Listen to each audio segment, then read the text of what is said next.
This is Alfa Romeo Giulietta hatchback full review. Performance.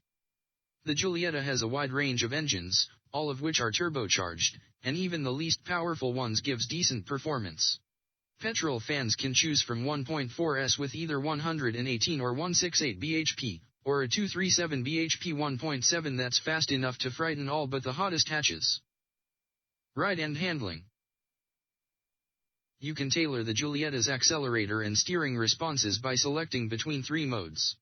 Whichever you choose, you don't get much steering feel, though, and you'll want to avoid dynamic mode in town because the accelerator is so sensitive that it's hard to drive the car smoothly. The ride is decidedly clunky, too, but the Giulietta's decent body control makes it feel reasonably nimble in bends. Refinement. The petrol engines are smooth when you want them to be, and have an appealing growl when you work them hard. The smaller diesel is pretty good, too, but the 2.0-liter ones are grumbly and whoosh loudly when you accelerate. Wind and road noise also intrude, and the manual gearshift is quite notchy. At least the TCT automatic gearbox is smooth. Buying and owning. Like for like, the Giulietta undercuts its key rivals on price, and it holds its value well. Claimed fuel economy and CO2 emissions are also competitive no matter which version you choose, and the Giulietta performed extremely well in our true MPG tests. Quality and reliability. The Giulietta looks classy on the outside, but its cabin is a little disappointing, because the materials in the lower reaches are pretty hard and scratchy. What's more, the metallic highlights on its center console are disappointingly plasticky and the indicator and wiper stalks feel a bit lightweight. Safety and security. Stability control, front, side, and curtain airbags, and active anti-whiplash front head restraints are all fitted as standard.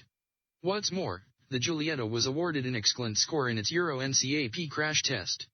Every version gets deadlocks and marked parts, while distinctive models and above come with an alarm. Behind the wheel.